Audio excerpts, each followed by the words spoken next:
Hey, you know what would be weird is if someone walked up right behind us right now. Oh God, let's go. Oh my God, it came true. You know, this has been great for my cardio. Yeah, catch. Yes.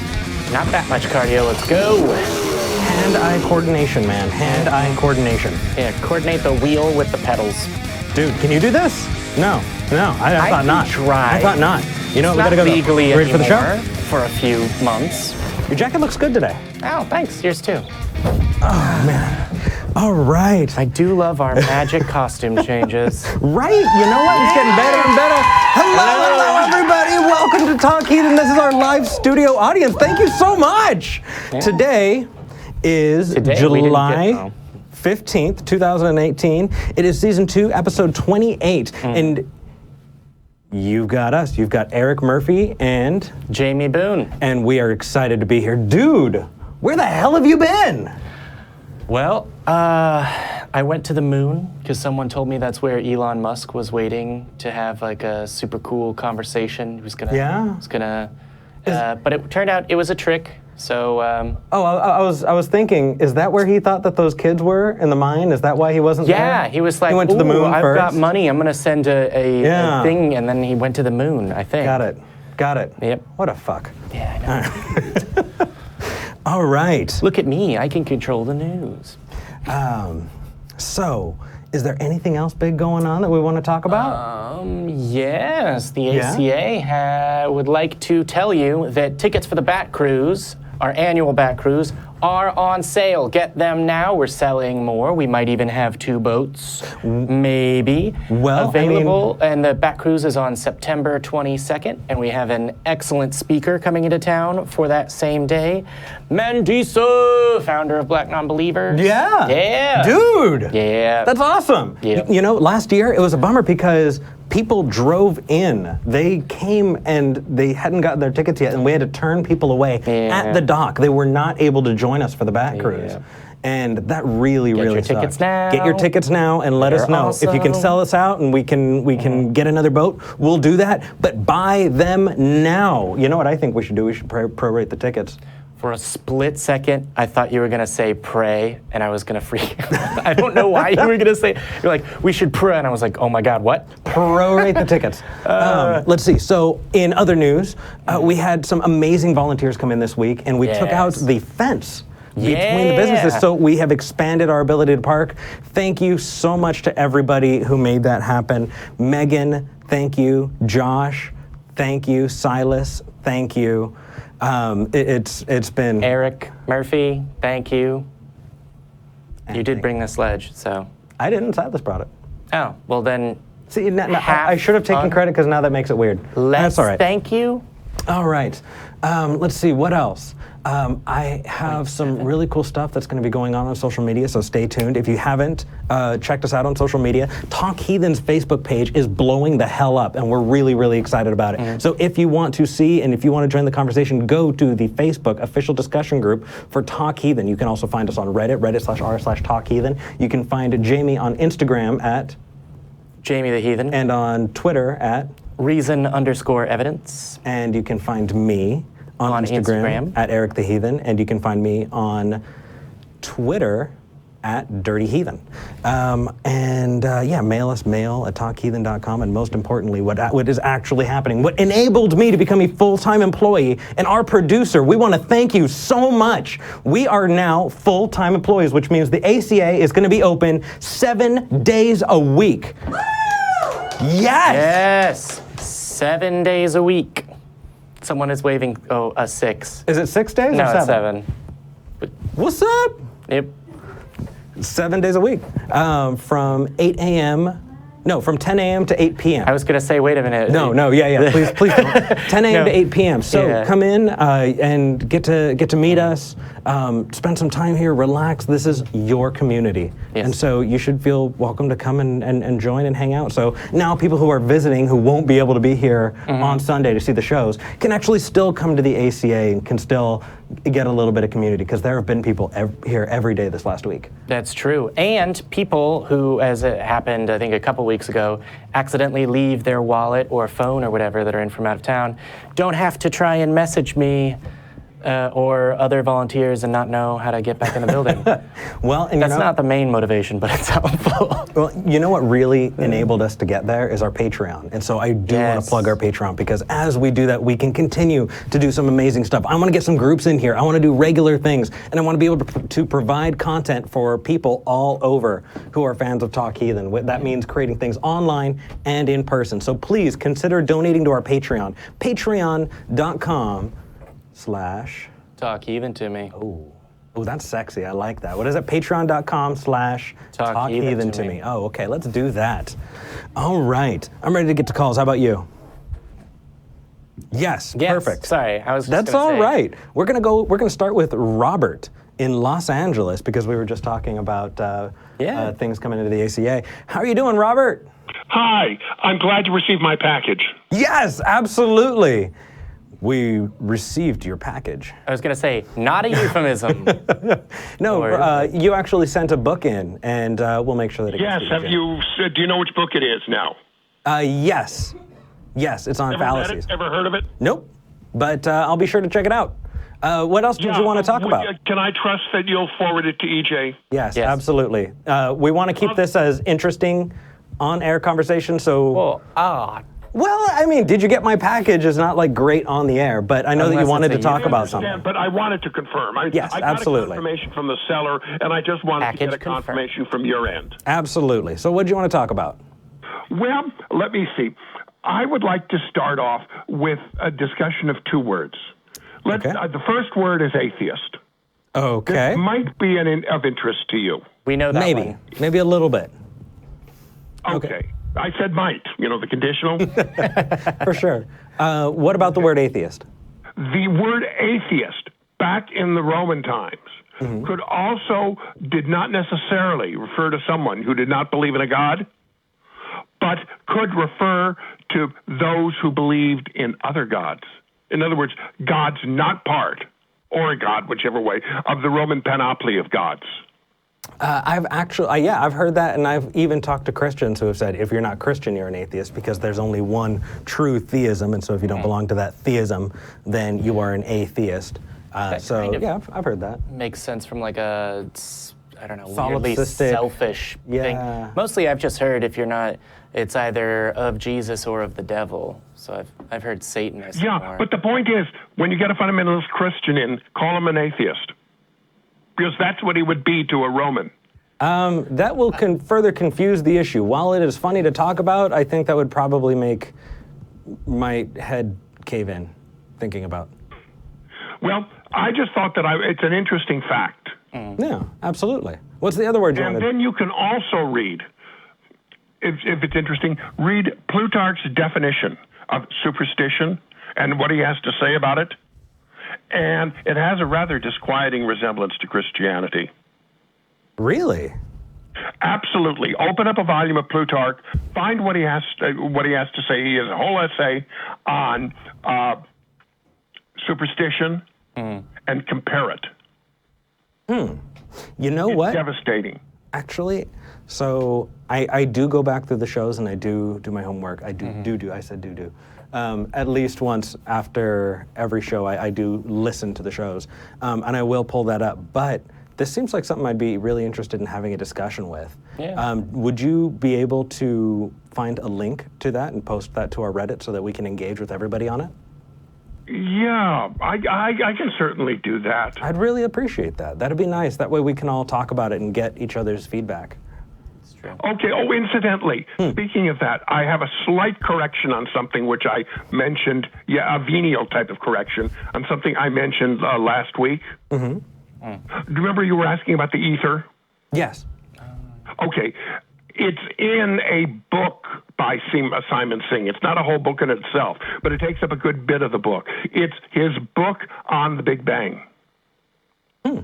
Okay. It takes up about a quarter of the book, and he goes into great detail how they disproved the existence. This is back in the 19th century. Sure. Of the ether, because you seem to be particularly interested in that. Yeah, I am, and any time that we think that we have it, you know, and it turns out that we were totally off. And I was having a discussion not too long ago with someone saying, you know, I should be able to have with 100% certainty, you know, information about a given subject.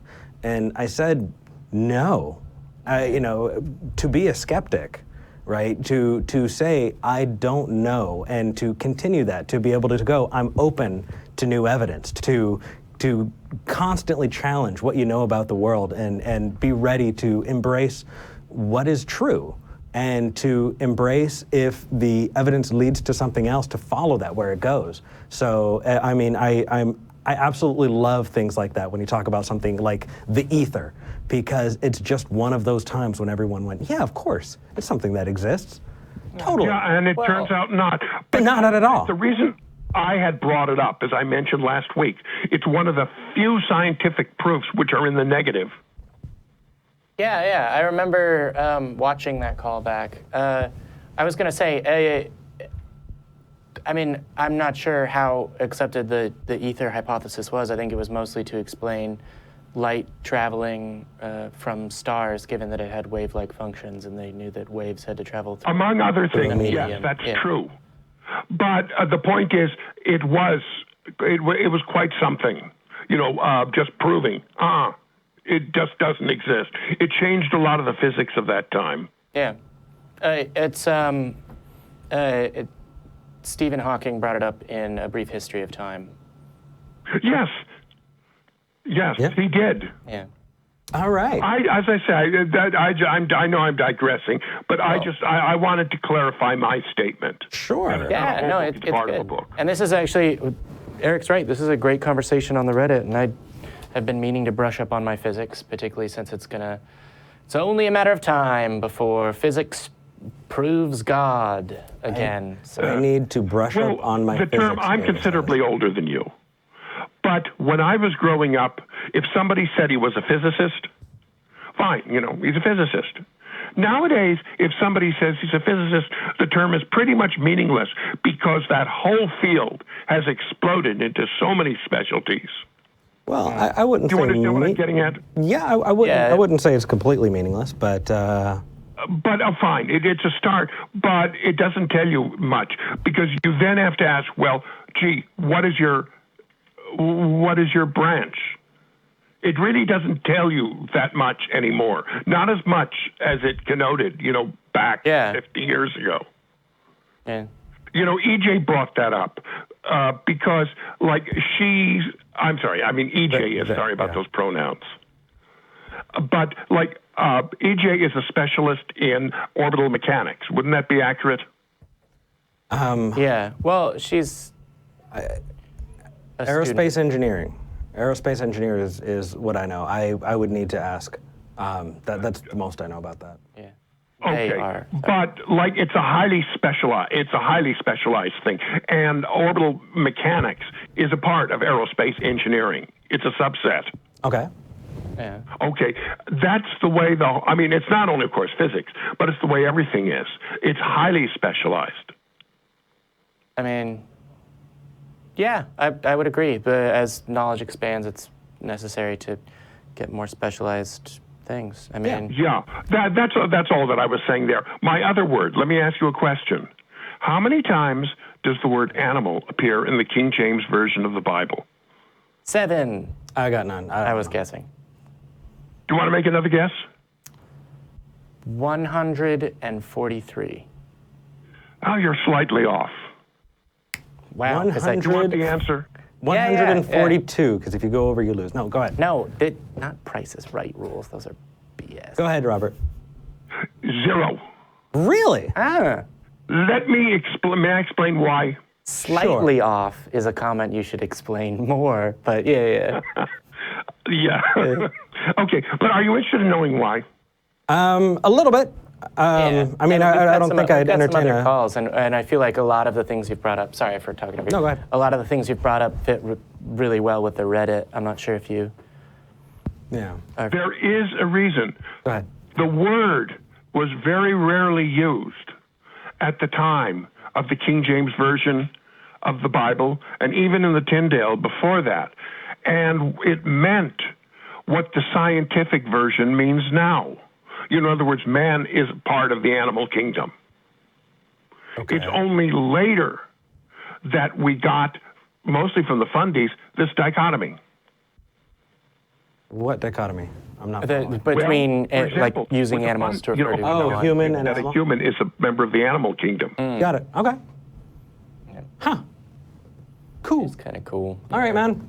Well, I think we're going to move on to the next caller, but Yeah, the Reddit. I mean, yes, we do want to interact on the Reddit. We do want How do I everybody. get to the Reddit? What That's a great question. Staff, give me the instructions. Yes, we'll put you on hold, but just for everybody else, you can go to reddit.com/r/talkheathen. Okay, well, nice All right. speaking to you, and I know you'll get the package to EJ. Absolutely. Take care, buddy. Bye. Bye. All right. Ready to get to our first theist? I think, yes, I am. I'm looking at the live chat, and people are donating in Super Chat, and I'm really, really happy to see it. Oh. Thank you. Wait, you can go to the chat on the YouTube and donate live? Yes. What? I know. This isn't an awkward plug at all. Okay. All right. So I want to get to Muhammad. Muhammad's calling all the way from Berlin. Oh. And so, Muhammad, you are live with Eric and Jamie. How are you doing? I'm good. I'm fine. Thank you for having me. Oh, happy to talk to you. What do you want to talk about? So, I came to Berlin. I'm from Pakistan, basically, and I came to Berlin like 1.5 years ago. And with these different kind of experiences, because Pakistan is a majority Muslim country, with these experiences with like people from other religion, or so to speak, non-religion, like atheist people. Robert, I'm having trouble hearing you. There's a bit of an echo. It sounds like you might be in a room with echo, like a bathroom or something like that. Sorry, no, like, is it better now? No. Okay. Well, we'll do our best. Yeah, we'll do our best. Okay, go ahead. Sorry. Right. So it's a closed room, but right. So what happened was that with these experiences, what I got to know was that there's quite a big challenge, or it's really a cool thing, basically, that how good you guys are, like the atheist community or the atheist experience people, with not knowing about things. And you just said, I was listening to your previous call as well, that you kind of keep up with their life challenge. It's not about just not believing into things. It's also about looking into the evidence about things. And that basically instilled this this kind of courage in me to question the beliefs that I've been brought up with. And I wanted to share them with you so that I can basically get kind of a, if there is any critique on it, and basically get to know from your experiences with different communities what could be the thing, or what could be a more reasonable way of life. Yeah. Question: Are you on speakerphone right now? Are you talking to us on speakerphone? I'm using a microphone. Okay. Okay. But maybe if I open the window, the echo gets reduced or something. Wait. That's way better. Yeah, I think so. Oh. Ooh, something's happening. Hello? Yes. Okay. Yeah. That's better. Okay. Can I get to the point? Yes, absolutely. Yeah, that's good. Yeah. Okay, right. So I'm a Muslim, as I said, and the way I see how humans have dealt with different ways of life in a very, very broad sense, and I might be very wrong over here, people have been dabbling with three kind of concepts. One would be the philosophical reasoning. Science, I would say, is a part of it. They reason things out, and they kind of like debate over things and come to understanding by the power of their own mind. That's what we're doing. Okay, I follow you on the first one. Yeah, I would kind of say, listening to your videos or something, I would probably put you in this sect. Okay. Then there were the other ones, which are very common in my region, in the South Asia ones, which are mostly in the spiritual sense, where people kind of, rather than looking in the world or rather than looking through their minds, they looked into their own selves, deep down in their souls, whatever it means. It was kind of like the spiritual revealing. Buddhism would be a good example of it, or Jainism, or other kind of things. So there is a whole lot of theology over there as well, and they have their own concepts. But then there is another one. Well, but before we get to the third one, the second one is just a little nebulous to me. How about you, Jamie? I think I have an idea of what he's getting at. I don't think that he. Correct me if I'm wrong, Muhammad, but what I'm hearing is that this is a thing. The spiritual one is what you said. People looking at their own self, I think, is the word you used. Yeah, like yoga or something like that. Yeah, I would. I mean, I think that you would probably be able to predict that I would say that's not an accurate pathway to an understanding of the world, or to what is true about what exists. Certainly, there are things that can be learned through meditation and in your own mind and a sense of calm, but that's not going to tell you that Australia exists. Okay, yeah, it's pretty hip in my region, back home, but probably not so much elsewhere. It's kind of there. It's kind of getting there. There are some certain good points, and then there are certain bad ones. Personally, to me, it doesn't sound very reasonable. Okay, thank you for clarifying. I'm actually glad that we got that one out, because that kind of helps narrow down what you mean by that. Yeah, thank you. And then there were these third ones, which are kind of outer worldly, but they go like this, that they are based on scriptures that are said to not be from this world. Like with Judaism or even Christianity, the scriptures are based on things that are said to be not from this world, and Islam is part of that. So they're kind of like foretold descriptions of what is what, of what things are. And they have, as their evidence, they only have their teachings, and you have to look into those to see what they are or what they're not. So I largely put things into these three kind of ways. Islam is one of the third ones. So one would be rational, one would be introspective, and not rational, and the other would be completely within a holy book. Within a religious teaching, and also not rational, but just three different places. One is, I think it, therefore it must be true. One is, it's in a book, and therefore it must be true. And one is, let's investigate, right? So, okay.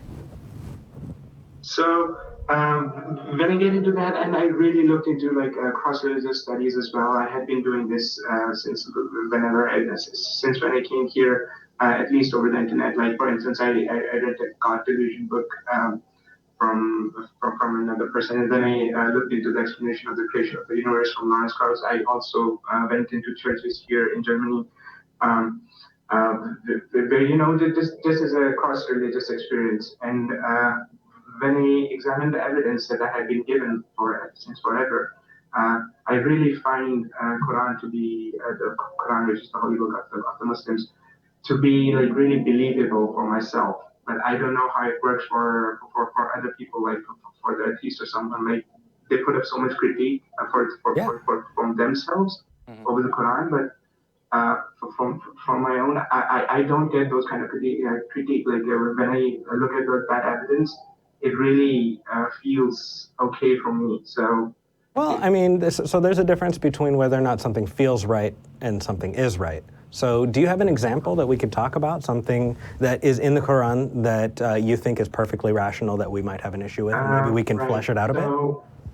Yeah. So the first thing is that it's a narrative tradition, so it was not written down anywhere.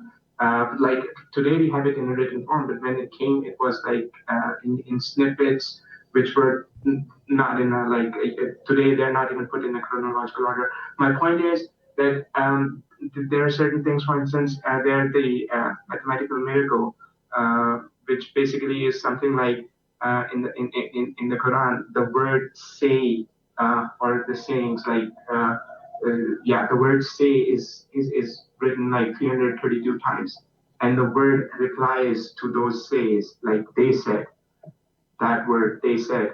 is also 332 times, but nowhere, like it's only a few times when they are consecutively in order with each other. So it's only a few times when they come up in pair. What's the significance of writing that? at the time. Yeah. You kind of get what I mean? No, what's the There's an significance? intricate design in the book that makes you believe.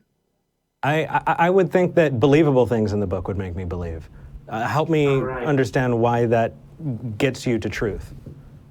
Yeah, right. So there are these things about it, or the information in it, that just cannot be before. For instance, there's a reference to the Big Bang, a clear reference. Like it actually says that earlier in the beginning, the earth and the heavens were together and we tore them asunder. Yeah, that's not the Big Bang. That says they worked together and we tore them asunder. You can read something into it, but that's not what it says. So the statement, it says directly that there was a Big Bang in the book. If that is the verse you're using, is patently false, right? Because you just said it says this, and then you said what it really says, and those are not the same thing. So no. Okay. I mean, also on that point, Muhammad, it also talks about stars falling to the earth. And it does so in a way that doesn't suggest that if a star came anywhere near Earth, like even near the atmosphere, the Earth would be destroyed and we would all be dead before it could even come in physical contact. Right. I mean, I don't mean to be that person to push back on this, but the same kinds of things that you're doing where it's, oh, here's a pattern with numbers, here's something that sounds like science, are done with Nostradamus, and I don't believe that that is predictive either. Ooh, the Bible Code. Oh, yeah. Have you read about the Bible Code? No, I haven't actually. So these kind of things are like quite regular with, let's say, theocracies. Is it? Can you clarify what you mean by these things? Like, what is it that you're saying? Yeah, like you put up the example of Bible Code or something. What I wanted to say was that, like, it's quite regular with religions or books like these to be having these kind of associations with them, let's say. Yeah. Yes. And I would say the pattern there is that there are religious people looking at the books in a certain way, and that because humans are pattern-seeking creatures, Yeah, they can do that. There was this whole thing back in the day that people would count the number of words in their space and their relation to each other in the Old Testament, New Testament Bible, and it totally depended on which version it was because the King James version is different from the NIV, and which is different from the ESV. But for some reason, they would apply it to whatever book that they were going with, and they would come up with all of these predictions. And a lot of these people who started these cults based on, the end of the world, or, would reference this Bible code, right? There are people who think that the earth is 6,000 years old because they looked for patterns, and the pattern that they recognized that they think has significance tells them that the earth is 6,000 years old. In each of those cases, right, when people have said, the world is going to end on this date, to date, have all been wrong because we're still here, right? Yeah. And people who have used that methodology have not come to truth. And so the reason I bring it up is because it feels like when you talked about the word response and the word question, right, and the number and the significance of that, I can't help but think and draw a correlation between those two things. And I might have to ask myself, does that reasoning lead me to truth? Or does it just kind of sound cool? I don't mean to be a jerk about it. I know that I can come off as a jerk sometimes, but I really in interacting with it, I want you to know what's going through my head, because... Yeah. Actually, that was my point of questioning, of calling here as well. For my own, I actually want to see the reasoning out of the box that actually gets you somewhere, because for myself, I'm kind of wired into it, Absolutely. Dude, I was so far in it, man, and it took so long, and I'm still trying to work through these superstitious things that I don't even know are there until someone points it out and goes, why are you doing that? So I totally get it. Right. But my best advice to you is to, number one, if somebody says, don't think about it, you're not allowed to, or it's blasphemy or something like that, question it, because you're entitled to answers. You should be able to know. Because if there is, especially when it comes to religion, if they're saying, oh, wow, your deity will be really mad at you for looking into truth, it doesn't make sense. But you can take that into other places, right? You can take that into the rest of your life. If you want to question those things, then there are ways to do it. If somebody sends you an article, right? I remember one of the big ones was, and I'm sorry, I don't have a lot with Islam, I have with Christianity. And one that came up was the what was it related to? The Ark. It was up on a mountain. It was Mount Sinai. Mount Sinai. Okay. And so they would say, oh, they found the Ark. It's on Mount Sinai, and the government is trying to cover it up. And those ones. Yeah, and every few years, right, it would come out as like a big new article. And, oh my gosh, they found the Ark. And then everybody would kind of peter off. And then a couple years later, oh my gosh, they found the Ark. And it's been going on for like 20 years, or I'm probably longer. I don't know. It's been periodically someone finds the Ark on Mount Sinai. Yeah, like on that and mountain. There was one where they found fossils of fish that, because of tectonic plate shifts, were at an elevation far from the sea. Therefore, the Great Flood, or whatever. Oh, I didn't hear about that one. That's because it was foolish. But therefore, the global flood that somehow China totally missed out on. But in its I think actually more than 6,000 year history. I'm screwing it up. Mount Ararat. It's Mount Ararat. Ararat. It is Mount Ararat. And thank you to the dozen people who popped out really quick in the live chat and was like, they're saying keeping us Ararat. honest. Yeah. I was wrong. It is not Mount Sinai. It is Mount Ararat. Yeah, no, see, Mount Ararat. Sinai is the one Thank that you. they all went up to ascend to heaven, or whatever. Is that it? Yeah, no. Mount Dude, I Sinai don't remember. is where you go to talk to God. That's like his office, right? Like he's everywhere and he'll talk to you whenever he wants. Was that where But, Moses climbed? Yeah. To It's go get where the tablets? Moses climbed. It's where Jesus did something at one point. Jesus has been after his dad's job since the beginning, but is it someone else did something up there? I think Elijah or Elisha, one of them. Dude, you got me, man. I'll look it up. I'll look it up. Well, it's not. You don't have to correct me on the air. Yeah, 10 Commandments. Dude, you're so right. No, I want to look it up. Oh, no, I knew that one. So I would digress. I made a couple mistakes last week, and I just really tore myself apart. And I really don't want to come off as somebody who just talks out of his ass. I love to research, and if I'm wrong, I want to say, hey guys, I was wrong, this is what it is. Or I don't know, let's explore together. And so this is one of those times where I'm really motivated to do that. So I'm sorry that interrupted the call, but. Right. No, I would just like to finish things up by just asking like one small thing, and what would you say someone who kind of gets whatever kind of evidence it is, but you just said like you got to keep questioning and you look for evidence and things like that, and I totally agree with that. That's what everyone should be doing. What if someone does find it? How would you tell them to be living their lives? Howsoever crude it is for themselves, they think that this is the evidence. How would you put it to them? How would I put it to them that? How should they be living it? Should they, like, once finding the evidence, they should stop questioning it, or no? No, you should examine the evidence that you have, right? So, I mean, to determine what weight you should give as far as persuasiveness of evidence, you have to examine it critically. In the same way that, when you hire someone to fix your house, if you can, you like to have a recommendation or know who they are. Just because someone walks up and says, no, I'm a licensed plumber, let me into your house to walk around, doesn't mean that you let any stranger that says that into your house.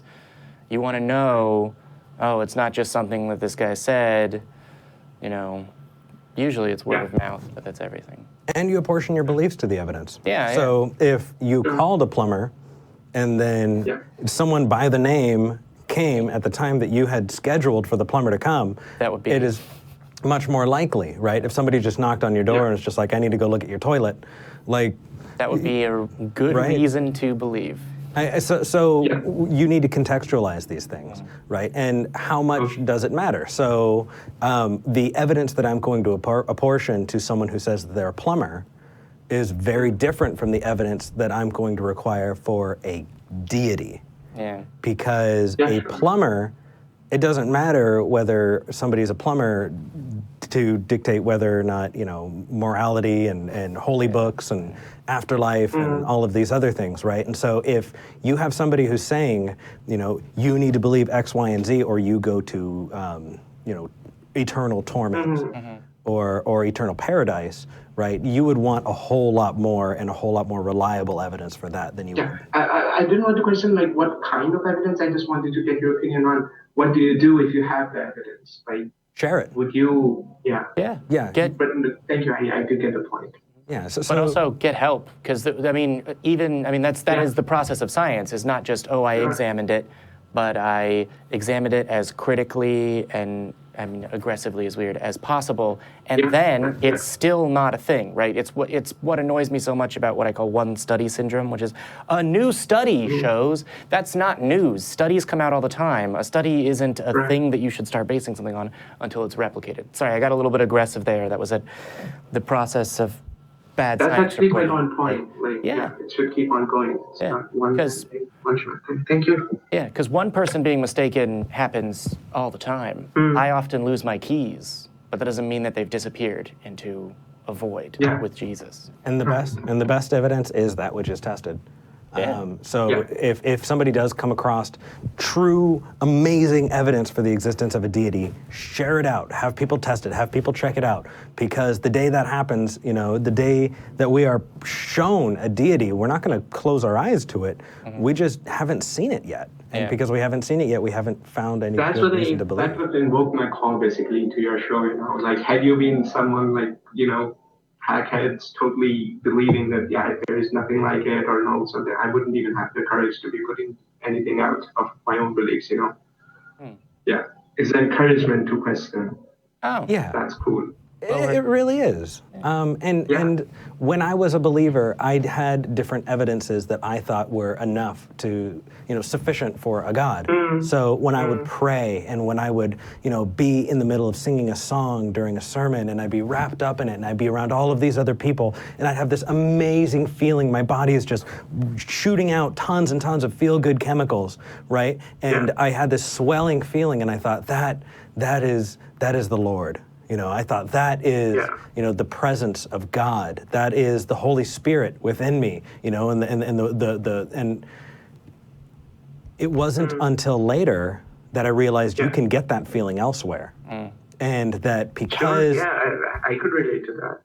But at the time, it meant everything to me, and it wasn't until I really questioned it and went, what if it really just is my brain sending out a whole bunch of feel-good chemicals, right? What if it's not, this supernatural thing? And the more I looked into it, the more I found out, well, actually that does happen, and that a lot of religious services are situated in such a way that they provide that feeling. When you go to a church service, a lot of them have, ritual, standing up or call and response or singing together or everyone doing the same thing at the same time, because they're all ways of hacking into our brains and releasing those feel-good chemicals. And so, there was that. And then there was, I thought that I remember something that happened that was super weird, miracles, and I thought, oh, hey, I have a friend who experienced a miracle and they're really trustworthy. They've never lied to me before. And they said that they saw something amazing. I'm going to believe them. And then it wasn't until later that I learned, oh, we actually replace our own memories. We go through, and every time that we think about them, we edit them a little bit. And there have been experiments where people have said, hey, example. Yeah. Woodstock. Oh, yeah. Go ahead. You know what I'm talking about. There are more people who have said, I was at Woodstock and this is what it was like. Not only than the number of people that were there, but more people have said that with their personal, oh, it was so crazy, than could have possibly fit in that physical location. And they're not lying. They really do think that they were there. But when enough time has passed, when you go back into your own memories, you can create false memories. And that is what happens, and it's been shown to happen. And so how do you get out of that? Right? How do you know if something's true or not if you can create false memories? That's why we ask each other for help. That is why we go, hey, you know, you on the other side of the world, I don't know you, you're not invested in me, but if you want to know the truth and I think I have the truth, try it, experiment it. And the more we do that, the more we can go, okay, this is not a false memory, this is not a false positive, this is, you know, more conclusive, this is better evidence. And so that's why we do that. It's also the most persuasive reason to keep a journal, because oh yeah, I remember that. I had that conversation, whatever. No, you didn't. You didn't tell me anything. Not you, but never mind. Muhammad, I think this has been a really great call. Yeah. Is there anything else you wanted to talk about? Talk about today. You can just call back. No, actually not. Like I just looked up a few things. Besides your show, I basically got introduced to it yesterday. Before that, I was hooked up to Atheist Experience. Watched a couple of hours of it. That's pretty much it. Like I had a lot of fear about calling over here. Never ever have I ever called any show, any live program or something. And but yeah, this has been a really good experience for me as well. So thank you a lot, guys. From us to you, we're so happy that you chose to call us, and we really hope to hear from you again. So until then, you take care, and I can't wait for you to call back. Yeah, and reach out online if Thanks that's a the lot. thing you do. Oh, all right. Take care, brother. Thank you. Bye. Thank you. Yeah. I am always terrible at ending phone conversations. You know what? Even on this show. I keep hearing the feedback is, we're a call-in show. We can end the call. We don't need to do the, okay, take care, bye. Tell your mom I said hi. Yeah, right? That we can actually just go, okay, bye, and go. And that on a call-in show, that's totally okay, and people get that because we can move from one call to the next. But I just have this ingrained, I need them to know that that we're signing off. Right? But except when people accuse you of being super, we get very interesting mail. Yes, we do. Which you can send us. mail@talkheathen.com. So the time has come where the mail got too much. And I was actually panicking. I would have this anxiety because I wasn't getting back to it, and some people would send some amazing letters. And so I'm very, very lucky that we have 2 right now, incredible volunteers. I don't know if they want their names shouted out. I know John Tab is okay with me saying his name. The other one I'll check, but John, thank you so much. So if you do get a response back from John, he's a close friend of ours, and he is helping to try and alleviate some of that stress. I still do my best to read through the emails and to answer when I can. I just can't do it all of the time. Also, there are emails, I think, for me, I have sent very few replies, but I think there's now 3 emails that I check, and only one of them is personal. And so oftentimes I see your mail, but don't reply. That doesn't really help that much, but I love you guys too. Yeah, he does. He's got presidenting to do. And that's okay. That's okay. Still love you, man. All right, so I want to move. The next one. Atheist or theist? Atheist. Mitch, in Chicago, you are live with Eric and Jamie. How are you doing? Hey, how you guys doing? Doing really well. Yeah. The caffeine is kicking in, man. I'm stoked. Let's do it. Good. Yeah, I need some caffeine over here. My girlfriend and I have been working cleaning up the house all day, and I'm tired. So probably get that when I'm done here. Fair enough. What do you want to talk about today? Just kind of want to talk about coming out to my parents and just family and publicly in general. Last Monday, I actually, quote-unquote, officially came out as an atheist on my Instagram. Hey, congratulations. Yeah, thanks. I kind of got into it, I guess, like the end of summer 2016, and then just kind of fell into the atheist hole, so to speak. Yeah. Yep. I just, to clarify, Yes. You know what? I haven't stuttered that hard in a while. The atheist hole, are you talking about that kind of what is the meaning of everything, and Oh. that kind of existential crisis. Yeah, thank you. Or for a little bit, yeah, actually. But then just kind of kept watching things like, Matt Dillahunty, Aaron Ra, Steven Pinker, Sam Harris, all the great thinkers, great atheist thinkers, I guess. And they kind of just alleviated that. I'm sorry, say again? Oh. No, I made a funny face. Jamie made a face like, what about us? And I said, we're going to get there eventually, buddy. Yeah, even when I don't interrupt. I was just going to get there because I found you guys when Matt was on, Matt Dillahunty, and I watched the entire thing when I was at the gym when I first saw it. So you guys are the next hole that I'm going to go down, trying to watch all your guys' clips and stuff. So I want to thank you guys for that.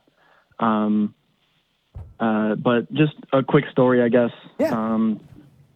Something I've noticed is that just since kind of more coming out to my family and just like in general, I've noticed that people just don't really like to ask questions to people about what they believe,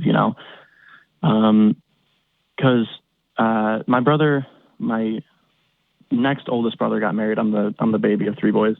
When my next oldest brother got married last year, I kind of just like slipped it into conversation with my oldest brother because we were waiting for the ceremony to start and he really had to go to the bathroom, but he couldn't find a bathroom.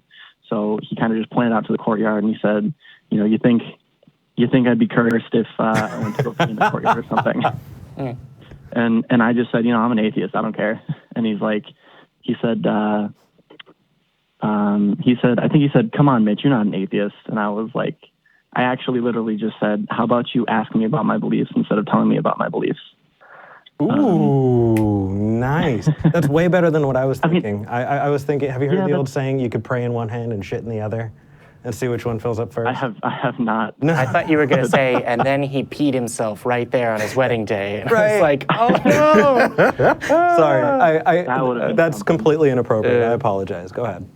That would have been something. But then he just said the classic, come on, you must believe in something.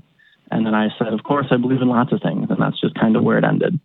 But since then, I've just kind of like slipped it into conversation with my parents and, whatever. And like I said, I've noticed that people don't really like to ask about like clarification and stuff. And I don't know if that's because they have their own preconceived notions or, whatever. But another thing, actually, I think my dad might be an atheist as well. I'm not entirely sure. But he was, my grandparents like basically forced him into Catholic school when he was a kid. So he just kind of was not fond of the whole idea. And just literally just flat out told me the other day, they're all just stories and they were made by men. And you know what? Men lie. So that might be. I was going to say Catholic school, that'll do it. They really, really beat the Jesus out of you. Literally in some cases. Yeah, well, that's also I've only heard stories. well, you were... I didn't go to a religious school, though. Really? Well, you know what? Actually, let me take that back. I had half of a year in 2nd grade in a religious school, and then we had to move out. But yeah, I actually went to public school. So I don't got that. What about you, Jimmy? And you went to public school in a place where that doesn't just mean, extra Jesus.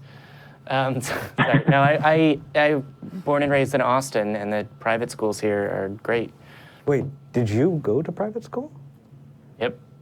Wow. It's Texas. If you can afford literally any private school, I bet your that's where parents are still together too. Yeah, but I'm joking. they don't go on vacation together anymore. No, my parents are happily married. They're beautiful. My childhood is boring. They're beautiful people that I have not been introduced yet. Because I'm Jamie's shame, apparently. No, but to be clear, getting back to Mitch, actually, that's a perfect transition, is my parents now know that I'm an atheist, have a little bit of a better idea, I think, maybe, about what that means, but they don't ask as much. My mother does a little bit because she's getting a little more Jesus, but They also know that I'm president of the ACA and that things are happening and that I have a show and that show is available as a podcast. And aside from at one point my brother-in-law saying I'm listening to a bunch of podcasts, what are they? And then I kind of shied away from, being like, oh, it's Talk Heathen, this is when it's on, you should do this, because I was a little bit, oh, they're being introduced. And my mother asking once, which means she's not going to do it because it means downloading a new app and figuring out how it works. I love you, Mom. They don't know what's happening here. They don't know. I mentioned that a fence came down, so they know that there was a fence somewhere and that it came down. We tore down that wall.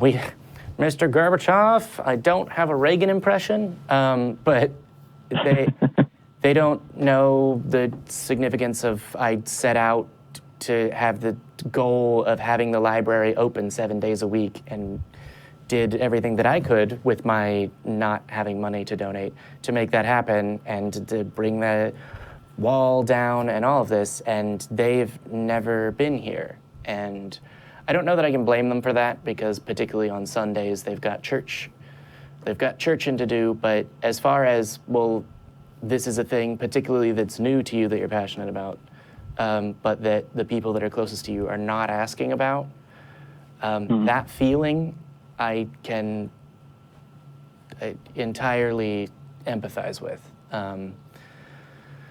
And I don't know about you, but I kind of have mixed feelings, because it almost allows me to ease them into it, but I don't know. I don't know what their interest is. One of my sisters has asked me about it once.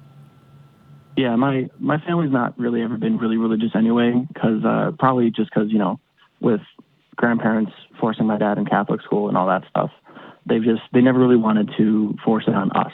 And, I just went to RE, religious education, for like a year or something like that before I got my first communion. You went to RE religious school? RE, the acronym for religious education. Religious, okay. I thought it was like, I went to RE's school, which is super great. I don't know who that is. Sorry. Yeah, you haven't heard of him? No.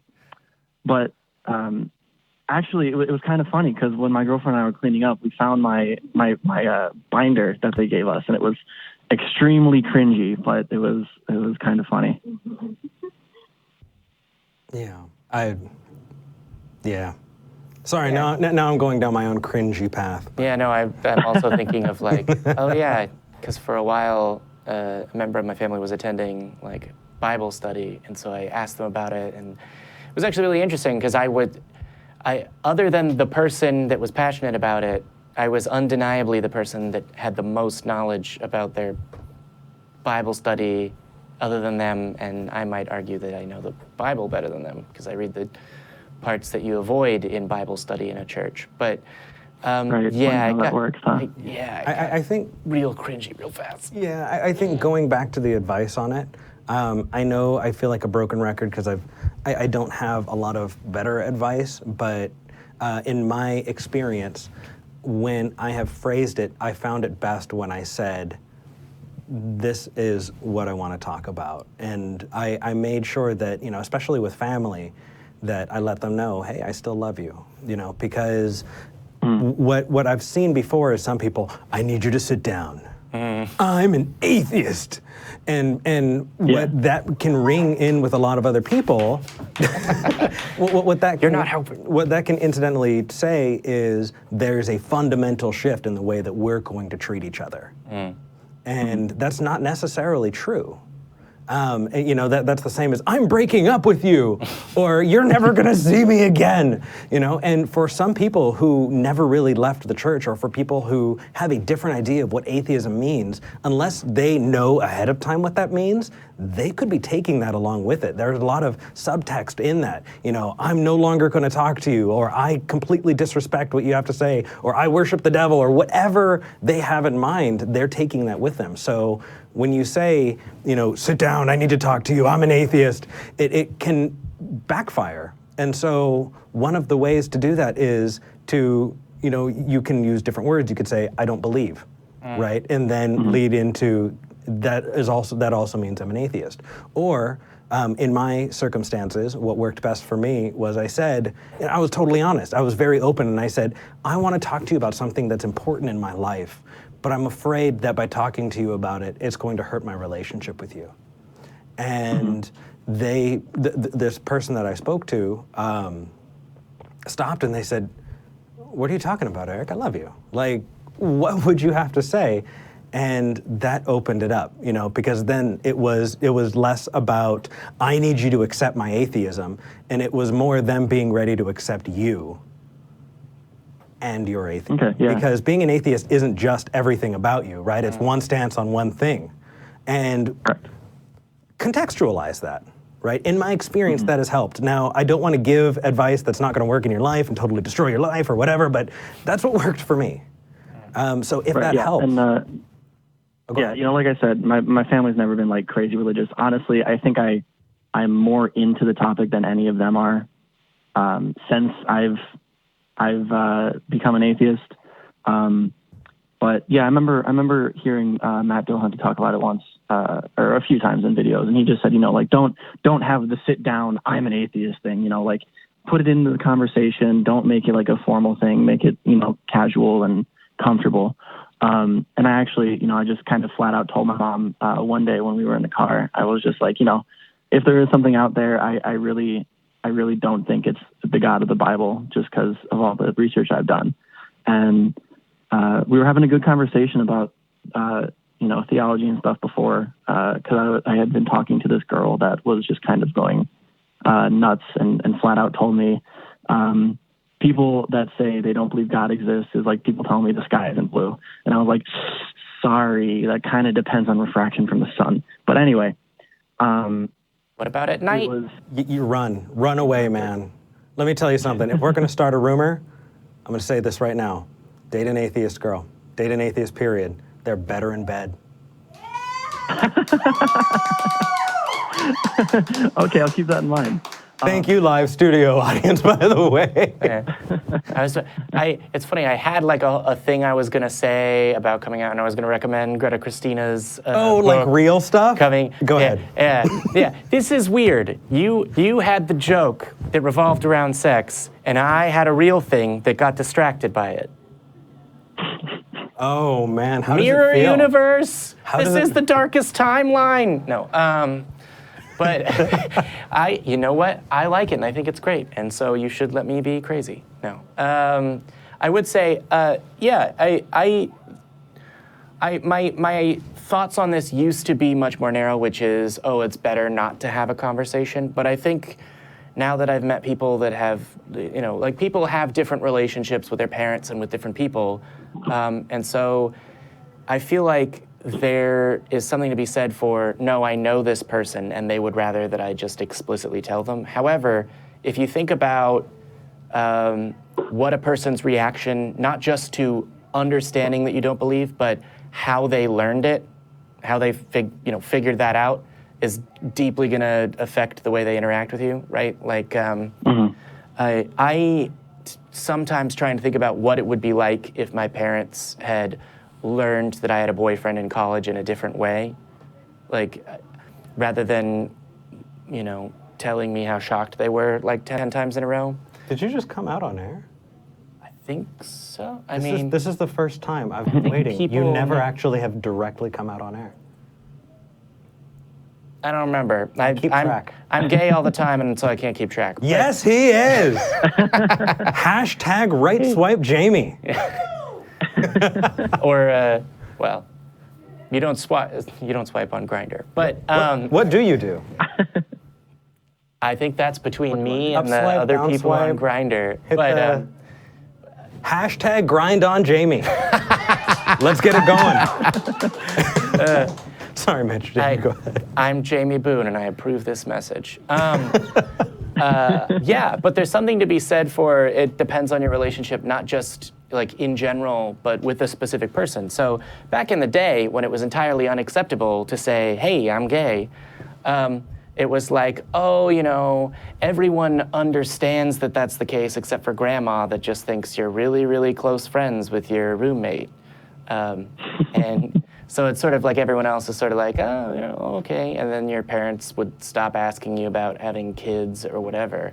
And I actually, like, I have a close friend whose aunt has one other really close friend that's this other woman that, you know, they go on vacations together and it's just them to go hang out on a beach and all of this. And pretty much everyone's like, yeah, you're not married and have never shown an interest in being married to a man. And her opinion is sort of like, why won't she just come out? This is so or whatever.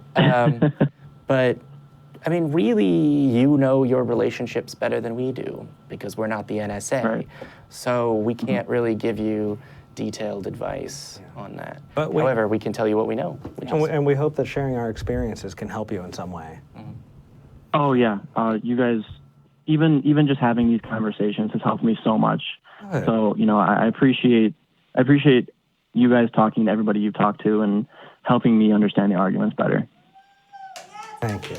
Thank you. That means a lot. Thank you, man.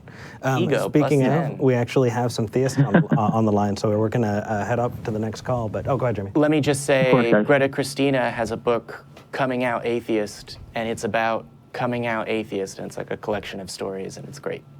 Really, go figure. Yeah. All right, guys. Well, I appreciate the talk. I appreciate you guys taking my call. Absolutely. You take care, man. You guys as well. All Have a right. good one. I did it again. Didn't Yeah, I was didn't gonna say- I didn't say bye. Please. That was going to be the next thing I said. I was going to like, was that or Greta Christina that doesn't title her books entirely deceptively.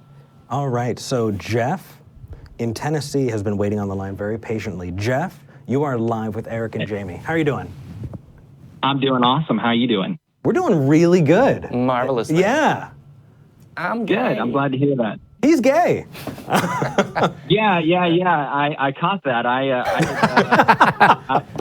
just happened. Can't catch gay. All right. So it's- Okay. What did Sorry- you want to sorry, talk Jeff. about, Jeff? Sorry. Sure. Cool. So actually, Eric, I spoke to you on the phone a couple weeks back. I think it was you just so happened to be sitting in the call center. Yeah. Yeah. It was on a random day, and I saw the call screener phone blinking, which is different than the ACA number. And I was just like, oh, all right, I kind of want to find out who that is. And so, yeah, we talked. I'm glad you called in. Yeah. Yeah, man. Yeah, I was planning on calling in earlier, but I just this was the first time I could get around to it. So I thought about kind of what I wanted to talk to you guys about, and so I do have some questions. Annie, shoot, go for it. Okay, cool. So something that has occurred to me, something I think about a lot. I've listened to the Atheist Experience probably now for, gosh, I don't know how long they've been on air, but I'm pretty sure I've been listening to. I know they've been on air at least 9 years, I believe, because I've listened to them. I think the first time I ever heard them was about 9 years ago. You ready for this? Yeah, go ahead. Are you going to be mad if I say first? No, do it. Okay. The Atheist Experience has been on for about just about 21 years now, I think. It is almost of okay. age to drink this fall. Oh, that's true. This Wow. fall, around Drunken the Atheist time, Experience. around the time of the Bat Cruise. Dude, let's get drunk on air. Yeah. Let's do, you know Jeff, what? Let's do it. Before we continue the call, I thought I remember that you were a religious person, weren't you? Yeah, absolutely. Does it And- not show that I am? That's Yeah, awesome. it shows. Yeah, cool, man. Okay, go ahead. I mean, here, not. Yeah.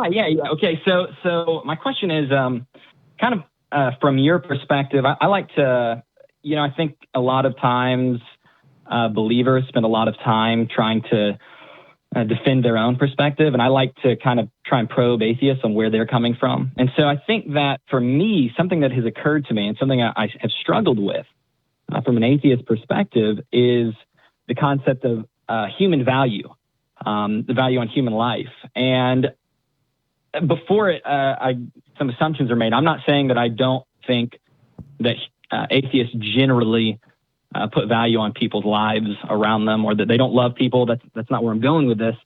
What I'm more kind of trying to get at is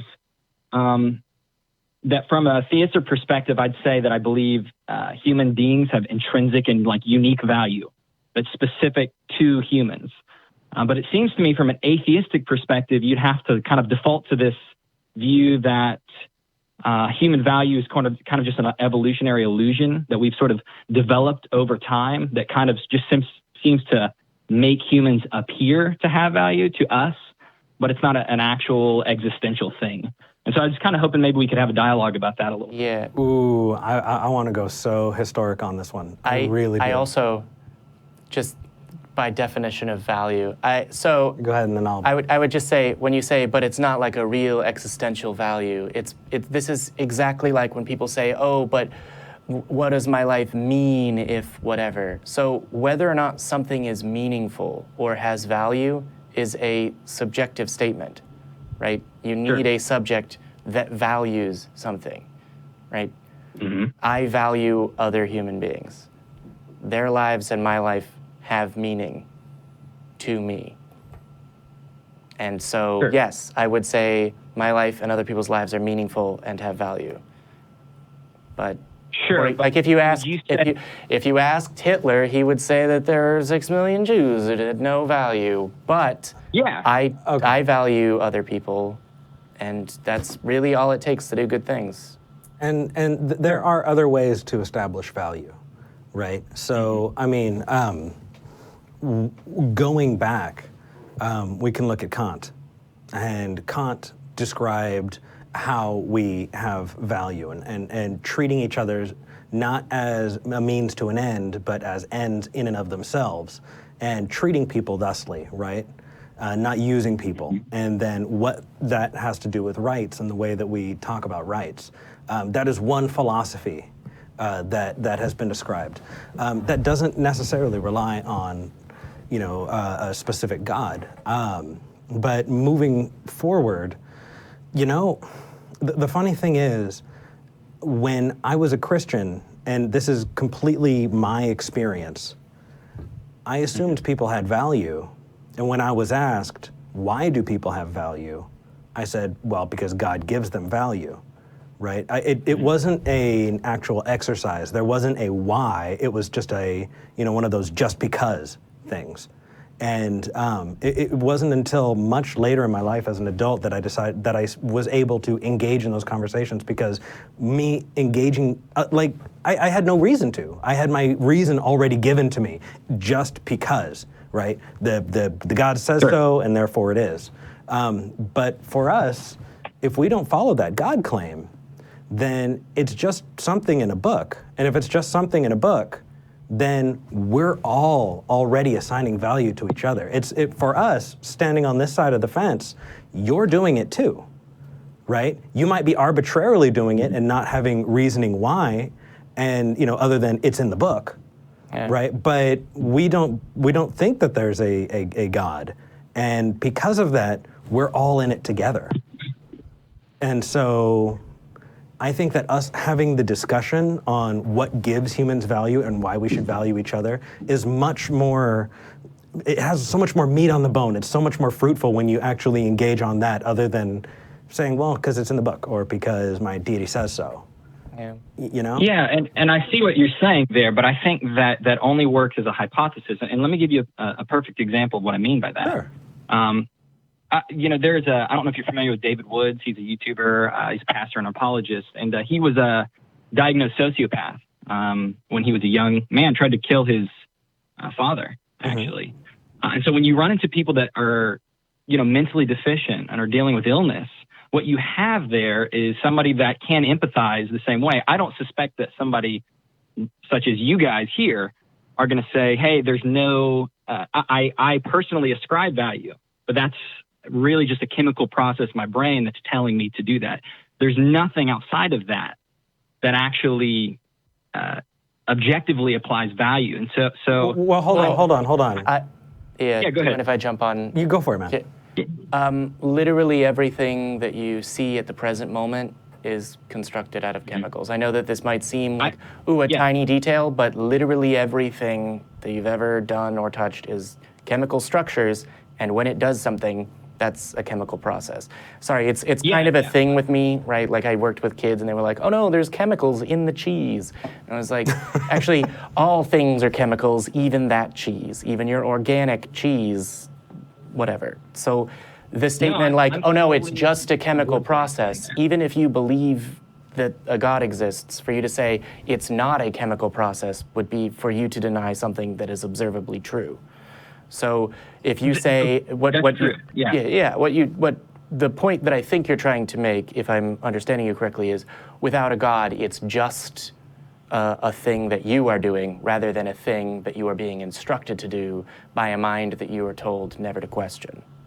Well, so not even that. I'm with you, and I'm in agreement. Actually, Steven Pinker has a great quote about this. He wrote an article for the New York Times called "The Moral Instinct," and where he kind of goes into this concept of the morality kind of being the way he sort of established is like a zero-sum game.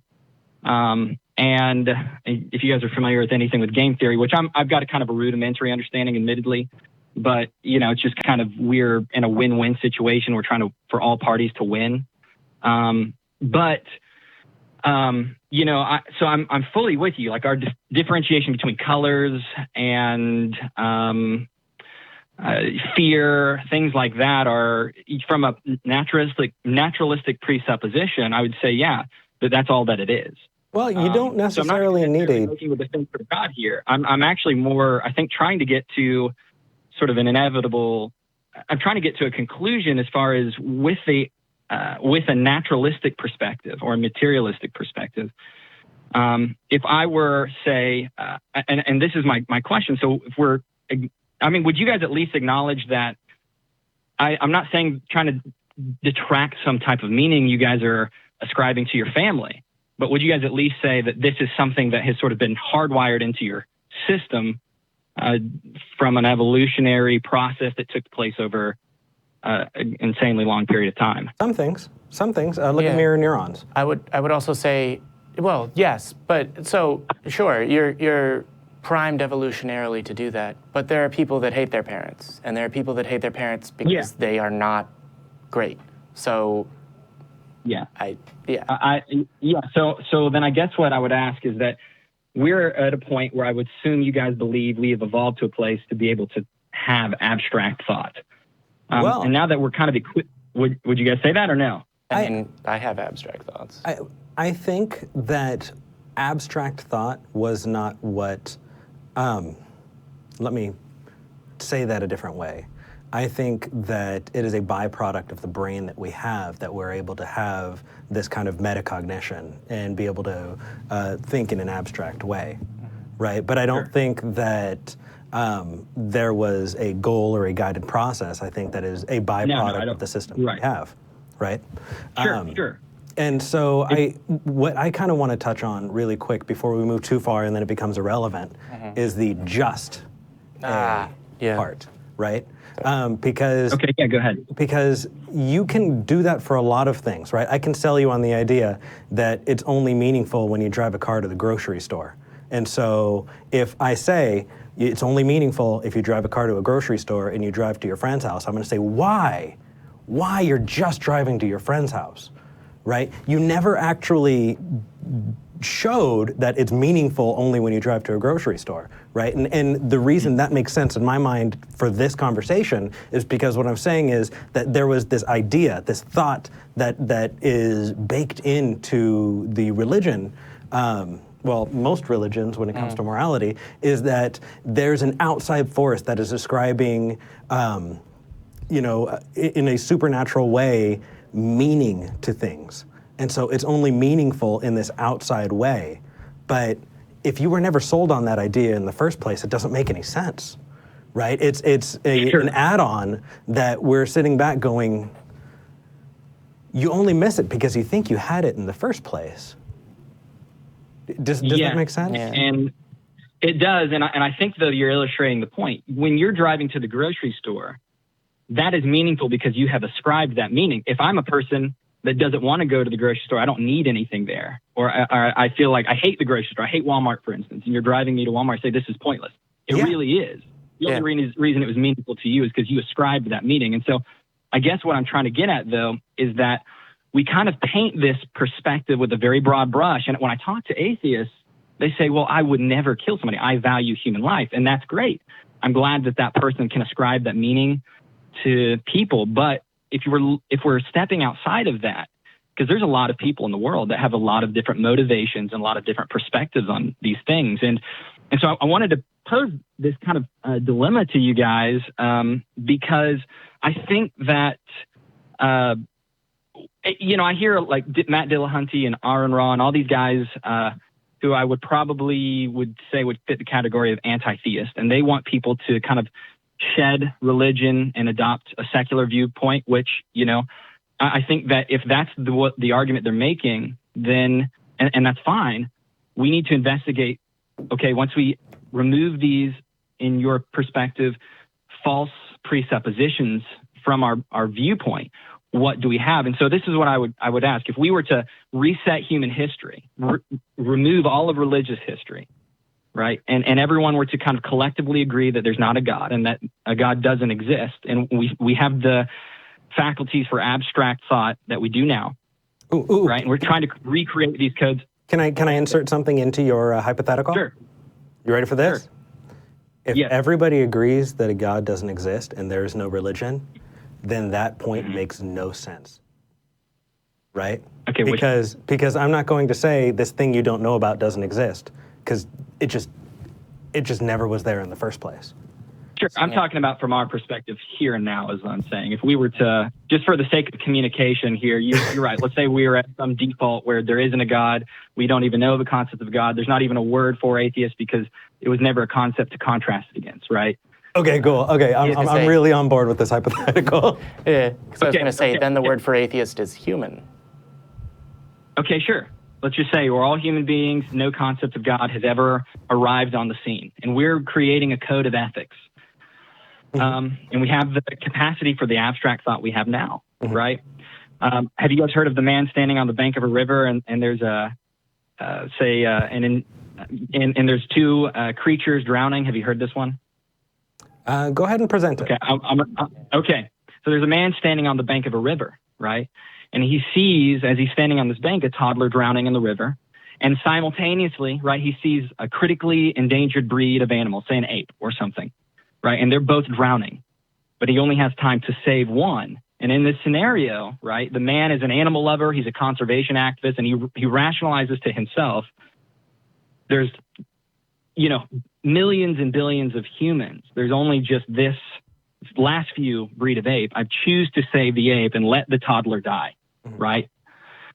Should the man be first of all, I guess, should he be subject to punitive action in this world? Because we're at this place of abstract thought. We realize this man didn't ascribe that value to the human. He ascribed it to the ape in this situation, and he had a rationale for it, right? So he's standing before, say, court or whatever. What kind of ethics should this world reflect to respond to this situation? Interesting. Honestly, I think that we live in that world, right? Yeah. And so because we live in that world, how do we ascribe things to it? Well, if you're talking about a child, right, the way our society treats children is different than the way we treat other adults. And so when it comes to moral imperative situations, we can do the trolley problem, and we can have a whole bunch of different responses, and we can all kind of figure out where we draw those lines.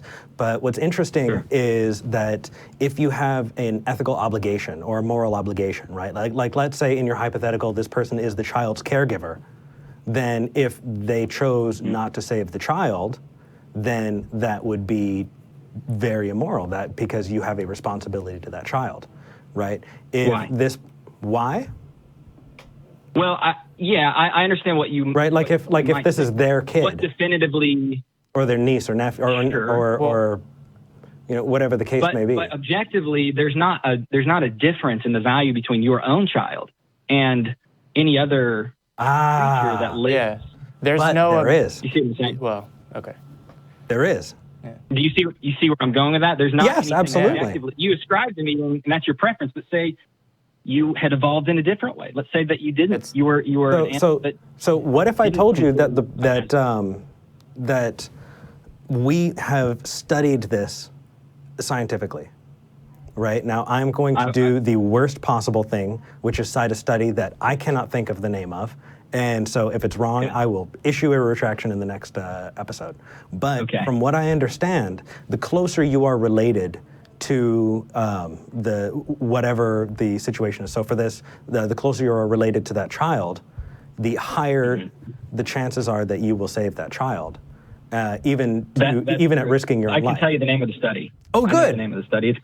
It's called Choosing Between the Emotional Dog and the Rational Pal. It's by Richard Topolsky. He was the one who did the study. But the problem you have, though, is in that study, what they showed, though, is, and I'm with you, but 40% of people would have chosen their dog, or even a dog, almost half as much. 40%, that's a substantial number. 40% is still the minority, though, right? Well, and we're also getting, I mean, we can say the same thing about a certain result on a trolley problem is 40% versus 60% are going to say one thing or the other. But when you're getting to, I think the real meat there is the part that's less arguable, which is, that if this is your child, not only would you go out of your way to save that child, but you would even put yourself at risk to save your child versus and that's a random kid. True. But there's percentages. I mean, when you're talking about billions of people, and you're talking about 40%, that's still a substantial number. I mean, I realize percentage-wise it's a minority, but as far as just the numbers that go, 40% is very substantial. It is. To be clear, what you run in. If I can jump in here, Sure. Jeff, that percentage includes people that believe in a God.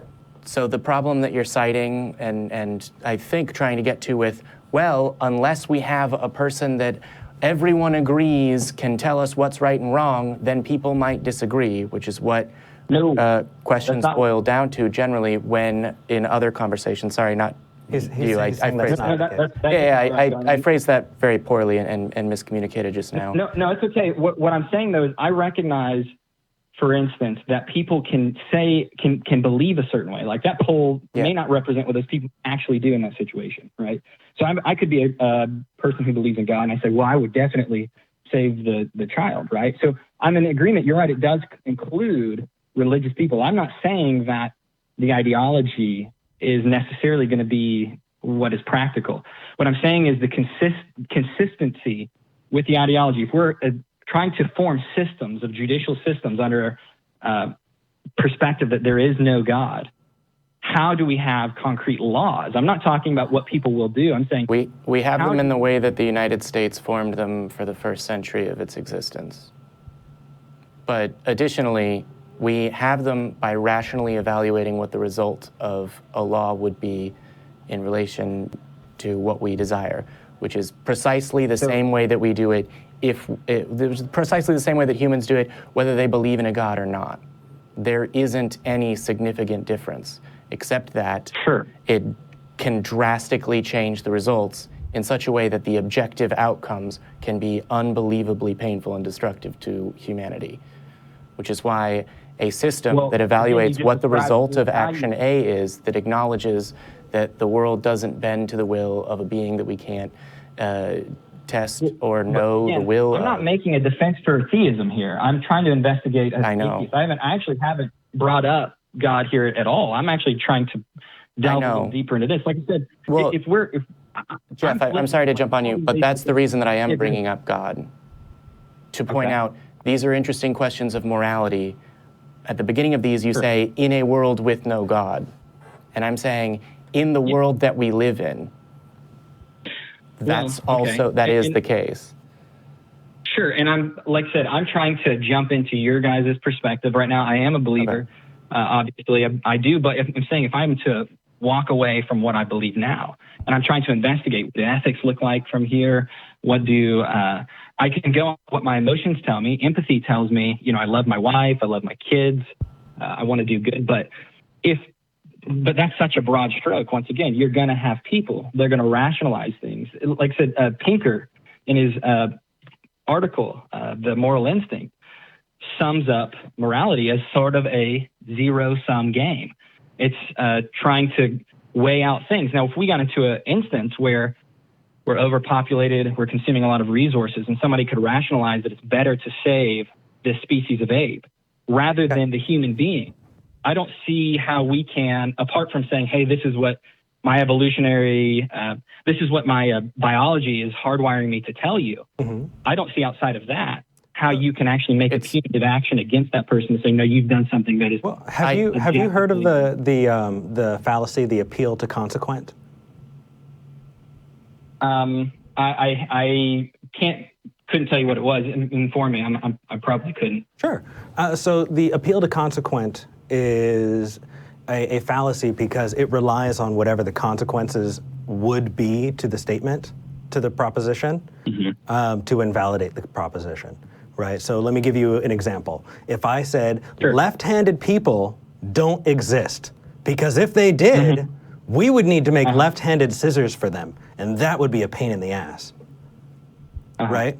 What I did there is I used the consequent of there being left-handed people making left-handed scissors. Yes, I see the look you're giving me, Jamie. Right? I'm left-handed too, so. Yeah. So, but Eric. in this case, what I'm doing is instead of speaking to the truth of it, what I'm doing is saying, man, if that was true, then it would suck. Right? What I would want to do in having this conversation is to make sure that I didn't fall into that trap of saying, if this is true, then it sucks. What I would want to do is make sure that it still aligns to what is true, and then what kind of value I give it, not as is, but as ought. Right? Not what it is, but what I think it should be, or what that means, when it comes to morals or the way that we treat each other. There are some things that I think I could make a case for that are moral, but aren't good in the long run, right? Sure. And because of that, I can say that, they don't always line up. And it's a sticky, icky, weird situation, but it's something that I know I personally love to talk about, and it makes me feel really awkward. And I know that we got to move on to the next call, and I'm going to bounce this over to Jamie, but I do want to tell you, Jeff, come to Texas. Come to Austin. I want to have a beer with you, and I want to talk all the way until morning, and I will buy the first one. This is an awesome conversation. That sounds great. Hey, I very much appreciate you guys letting me talk with you. I'll probably call in again at some time if that's okay. Yeah, I'd love to. I would like to just say that Eric is right. For a second, I thought he was going to go in a different direction that I was going to have a problem with. But no, he's right. So the objection that is insufficiently supported by evidence. But the objection that he's making, which is that, well, if there isn't an objective moral thing, that would be bad, therefore there is valid. But what I would add to that, additionally, is that the way that people discuss moral propositions and whether something is ethical is the same way that they discuss whether or not a movie is good, right? It's a question of a value statement. And so you make arguments on those basis in order to persuade people. And yes, if you don't believe that there is an unbelievably powerful supernatural, I don't actually know your specific beliefs, but compared to a belief that there is, a monotheistic, all-powerful God that's got your back, compared to, well, actually, no, I'm on my own, the world looks like a very, very, very scary and sometimes lonely, terrifying place where you as an individual don't have the kind of willpower and resources that you can find in Minecraft when you're in that situation. But what I would say is, unlike in Minecraft, there are more than 7 billion people on this planet. And I would rather have 7 billion cousins, some of them are siblings and a couple of them are my parents, than I would have one person that will never speak to me that does terrible things to my entire giant family. What we have is each other, and I prefer that to anything. And that makes the world not as scary and not as lonely. I like that. That is the first. I thought, man, Jamie's going into the weeds. Jamie's going really far into the weeds. He's talking about Minecraft, and then he made it really sweet. Yeah. Well, Minecraft can be pretty sweet too. So. Jeff, we are going to move on. Yeah. But That's fine. Do call back. Thank you guys again. Yeah, I will, and I've got some more objections. I think we could hash over, but cool. We'll save that for another conversation. And for a beer, get your ass to Austin. Okay. All right, take care. Yeah. All right, I do want to make sure that we thank our top patrons. Ooh. Right, we haven't done that, and that is Yeah. completely on Before me. we move on to the said other we were going to do calls. that. I want to thank Faisal, Caleb, Paul, Sean, and Reese. Those are our top 5 patrons. Thank you so much. Again, without your Patreon donations, we wouldn't be able to do what we do. We wouldn't be able to keep the ACA open 7 days a week. And we're working. We're doing so many awesome things. And we've got so many more things in the works that we can't announce yet, but man, we're excited. So if you want to become a patron, and if you want to become one of our top patrons, we will thank you every week. Top 5. Damn it, we got to do that more. Back cruise. Hey, also we can announce that the Back Cruise is happening on September 22nd.